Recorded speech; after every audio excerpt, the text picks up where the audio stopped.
আসসালামু আলাইকুম সবাইকে। বন্ধুরা, সহজ সমাধানের প্রথম পর্বে আপনাদের জানাই স্বাগতম।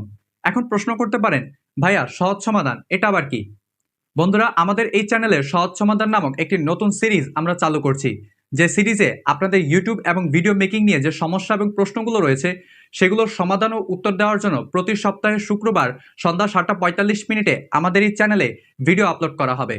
বন্ধুরা, এখন আপনি যদি ইউটিউব এবং ভিডিও মেকিং নিয়ে কোনো সমস্যায় পড়েন অথবা আপনার যদি কোনো প্রশ্ন থাকে, তাহলে এই ভিডিও ডেসক্রিপশনে আমাদের ফেসবুক পেজ এবং ইনস্টাগ্রাম অ্যাকাউন্টের লিঙ্ক দেওয়া থাকবে।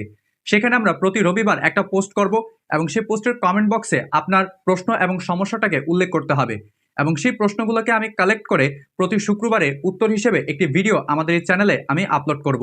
তো বন্ধুরা, চলুন আমাদের আজকের সহজ সমাধানের প্রথম পর্বটি শুরু করা যাক।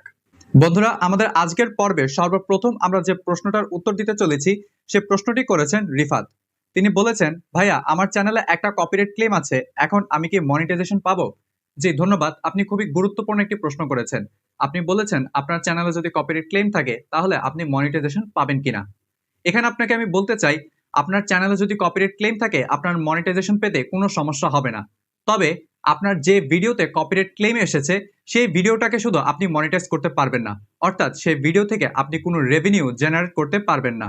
বন্ধুরা, পরবর্তীতে আমাদের প্রশ্ন করেছেন MD Mihad Ahmed, blogging thumbnail কিভাবে রাকিব হোসেনের মতো বানাবো?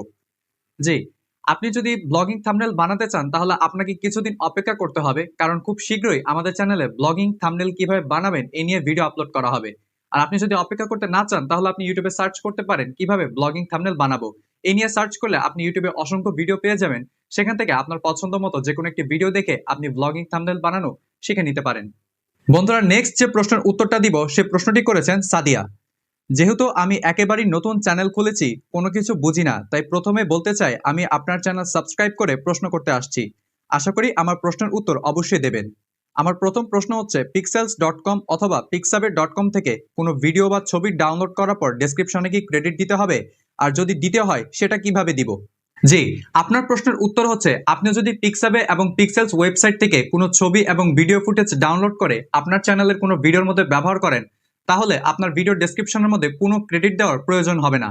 কারণ ওই ওয়েবসাইটের সমস্ত ছবি এবং ভিডিও ফুটেজগুলো সম্পূর্ণ কপিরাইট ফ্রি এবং সেই ওয়েবসাইটগুলো তাদের লাইসেন্সের মধ্যে বলেও দিয়েছে তাদের কোনো ক্রেডিট দেওয়ার প্রয়োজন নেই। বন্ধুরা, পরবর্তীতে আমাদের প্রশ্ন করেছেন মা বাবার রাজপুত্র, ভাই ভিডিওতে ভিউ হয় না এবং সাবস্ক্রাইবারও হয় না, কি সমস্যা?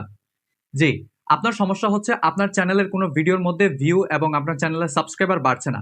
এটা না হওয়ার একমাত্র কারণ হতে পারে আপনার চ্যানেলের কন্টেন্টগুলো ভালো না এবং সেগুলোর পাবলিক ডিমান্ড অনেক কম।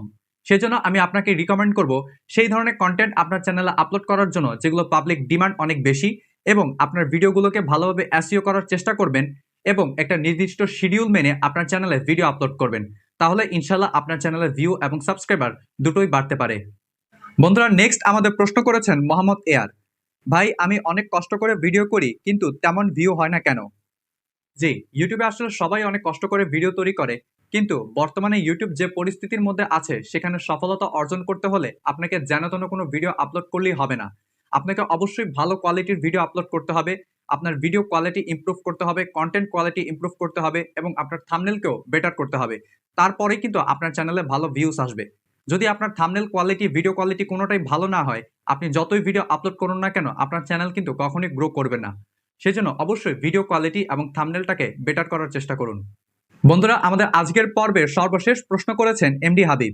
আসসালামু আলাইকুম ভাইয়া, আমি যদি কৃষি ভিডিও বানিয়ে ইউটিউবে আপলোড করি, যদি ভয়েস না দিই তাহলে কি সেটা মনিটাইজ হবে? জি, আপনাকে আমি এখানে বলতে চাই, আপনার চ্যানেলের ভিডিওগুলো যদি ভয়েস ছাড়া এডুকেশনাল এবং এন্টারটেইনমেন্ট ভ্যালু ক্রিয়েট করতে পারে তাহলে আপনার চ্যানেলের ভিডিওগুলো মনিটাইজ পাবে, অন্যথায় কিন্তু মনিটাইজ পাবে না। সেজন্য আমি আপনাকে রিকমেন্ড করব আপনার চ্যানেলের ভিডিওগুলোতে অবশ্যই ভয়েস দেওয়ার জন্য, কারণ ইউটিউবে বর্তমানে ভয়েস ছাড়া যে চ্যানেলগুলো রয়েছে সেগুলো কিন্তু বেশিরভাগ ক্ষেত্রে মনিটাইজেশন রিজেক্ট হয়ে যায়। সেই জন্য আপনাকে আমি বলবো ভয়েস দিতে। আর যদি একান্তই আপনার পক্ষে ভয়েস দেওয়া সম্ভব না হয় তাহলে আপনাকে আমি বলবো আপনার ফেসটা ভিডিওর মধ্যে দেখানোর জন্য। তো বন্ধুরা, আজকের পর্বটি এ পর্যন্তই। আজকের পর্বে যাদের প্রশ্নের উত্তর আমি দিতে পেরেছি এবং সেই প্রশ্নের উত্তরে যদি আপনি সন্তুষ্ট হন তাহলে অবশ্যই এই ভিডিওতে একটি লাইক দিবেন এবং কমেন্ট করে আপনার মতামত জানাবেন। আর যারা আমাদের চ্যানেলের নতুন দর্শক এবং আমাদের পর্বের সম্পর্কে আজকে প্রথম শুনেছেন তাদেরকে বলবো ডেসক্রিপশনে দেওয়া আমাদের ফেসবুক পেজের লিঙ্কে ক্লিক করে আমাদের ফেসবুক পেজটিকে একটি লাইক দেওয়ার জন্য এবং সেখানে প্রতি সপ্তাহে রবিবারে যে পোস্টটি করা হবে সেই পোস্টের কমেন্ট বক্সে আপনার প্রশ্ন করে রাখতে পারেন। ইনশাল্লাহ আগামী শুক্রবারে আপনার প্রশ্নের উত্তর দেওয়ার আমি চেষ্টা করব। তো আজকের ভিডিওটি এ পর্যন্তই, দেখা হবে পরের কোনো ভিডিওতে। ততক্ষণ সবাই ভালো থাকবেন। আসসালামু আলাইকুম।